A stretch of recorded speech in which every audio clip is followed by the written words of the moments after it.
Hello friend, मेरी कहानी contract lover में आपका स्वागत है। आयत हेमंत के पास जाकर उसके हाथ को थाम लेती है और वह दर्द से कराह देता है। आयत परेशान निगाह से उसकी ओर देखती है। ज़्यादा दर्द हो रहा है? तुम भी ना मेरी ओर देख रहे थे? ये नहीं कि लड़ाई में फोकस करते। अगर ज़्यादा लग जाती तो? मैं ठीक हूँ, तुम तो ठीक हो ना? तुम्हारी चीख सुनकर मैं घबरा गया था कि कहीं तुम्हें तो कुछ नहीं हो गया है। हेमंत की बात सुन आयत कुछ पल के लिए खामोश हो जाती है। आयत हेमंत की नज़र एक दूसरे के चेहरे पर टिक जाती है। हम लोगों को यहाँ से चलना चाहिए। तुम बाइक तो चला सकते हो ना? आयत की बात सुनकर हेमंत हाँ में सर हिलाता है और दोनों बाइक की ओर निकल जाते हैं। कुछ देर बाद आयत और हेमंत घर पहुंच जाते हैं। हेमंत लिविंग रूम की तरफ जाता है। आयत और हेमंत दोनों को लिविंग रूम में सिया नजर आती है। वो भी बहुत गुस्से में। उन गुंडों के बाद अब बस इसकी ही कमी थी। सिया, तुम यहाँ क्या करने आई हो? ये तो मुझे तुमसे पूछना चाहिए। हेमंत, ये लड़की तुम्हारे घर पर क्या कर रही है? तुम दोनों गीले क्यों हो? तुम दोनों साथ थे? सिया, तुम अंदर कैसे आई? आयत मेरी गर्लफ्रेंड है और हम दोनों साथ में कहाँ आते जाते हैं। तुमको इससे कोई मतलब नहीं होना चाहिए। बस करो हेमंत, बहुत हो गया तुम्हारा मजाक। ये लड़की तुम्हारे साथ नहीं रह सकती। भूलो मत तुम सिया रायचंद के मंगेतर हो। ये शादी मेरी मर्जी से तय नहीं हुई है। मैं आयत को पसंद करता हूँ। मेरे पास तुम्हारे जैसों के लिए टाइम नहीं है, तो निकल जाओ यहाँ से। तुम गलत कर रहे हो हेमंत। ये दो कौड़ी की सड़क छाप लड़की सिया रायचंद की बराबरी नहीं कर सकती। मैं इसे हमारे बीच में नहीं आने दूंगी।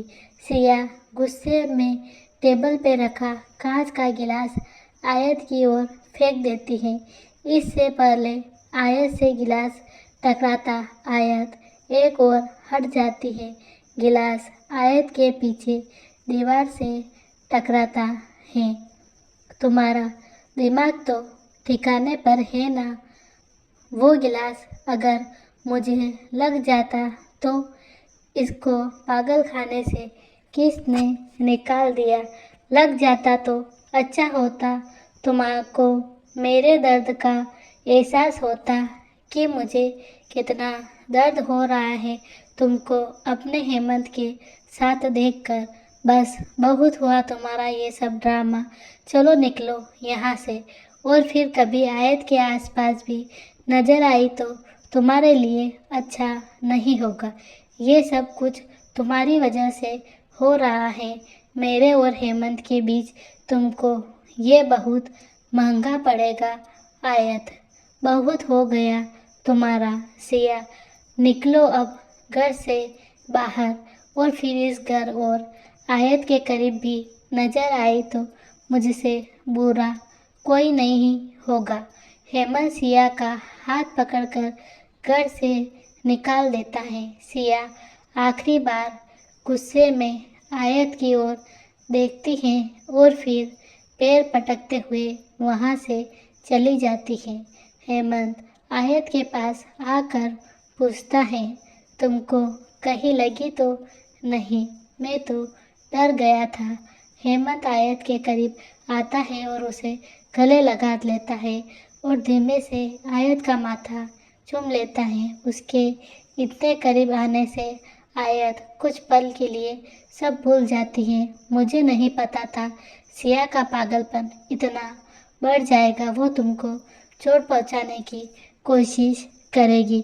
यकीन नहीं होता तुम्हारे पापा ने ऐसी पागल औरत से तुम्हारी शादी तय की है।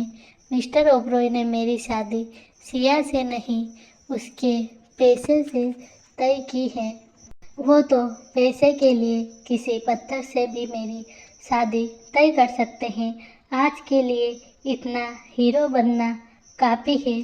सिया जा चुकी है। हमें इतने करीब होने का नाटक करने की ज़रूरत नहीं है।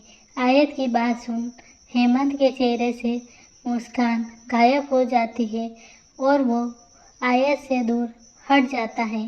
वैसे हेमंत, जो गुंडे तुम्हारे पीछे पड़े थे वो कौन थे? मैं नहीं जानता, लेकिन मुझे पुलिस को इन्फॉर्म करना होगा।